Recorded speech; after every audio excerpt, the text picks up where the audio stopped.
여러분 안녕하십니까? 일본 상품 불매 운동을 시작한 지가 지난 7월 초였으니까 벌써 4개월째입니다. 일본 상품 불매 운동이 한국에서만이 아니라 미주 지역을 비롯해서 해외 지역 곳곳에서도 지속적으로 전개되면서 일본 지역 경제에 다소 타격을 주고 있습니다. 일부 의료 산업이라든가 맥주 소비가 감소되고 있고 가장 큰 타격을 주고 있는 업종은 관광 산업입니다.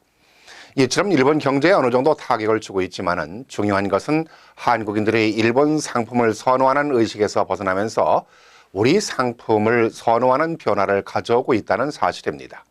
한국인들에게 이런 좋은 변화를 갖게 해준 것이 아베 덕분이라는 생각이 드는데요.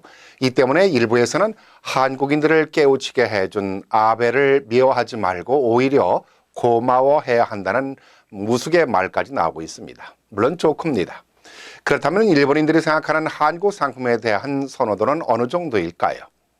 한국이 일본에 수출하는 상품들을 보면은 기업에서 사용하는 반도체를 비롯해서 석유 제품이나 화학 제품, 자동차 제품 부속 또는 원료 제품 이런 제품들이 주류를 이루고 있을 뿐 일반적으로 완성된 제품을 수출하는 품목들은 그리 많지가 않습니다. 의료나 식품들 일부가 수출되고 있지만은 일본에서는 소비가 거의 이루어지지 않고 있습니다.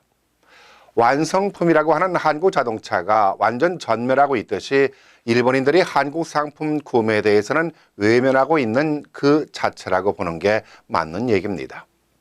며칠 전 일본에 하기비스 태풍이 몰아쳐서 일본 열도가 강타를 당했습니다.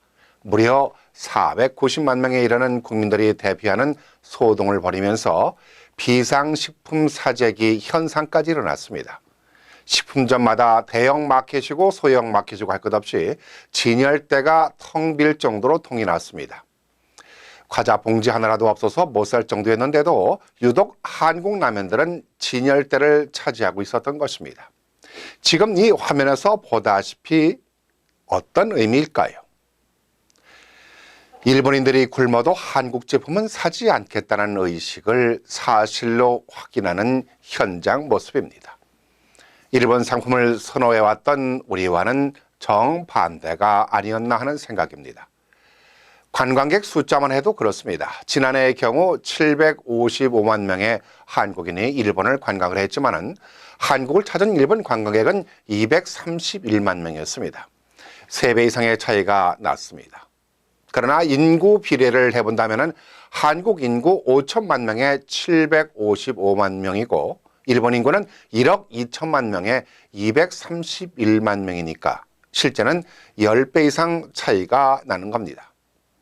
자, 더 중요한 것은 불매운동이 아니라 단순히 일본 상품을 사지 말고 타지 말고 가지도 말자는 차원을 넘어서 우리가 우리의 상품을 사랑할 때 고국의 경제도 해외 동포들의 경제도 좋아지고 일본이 벌이고 있는 경제 보복을 이겨나가는 일이 아닐까 생각합니다.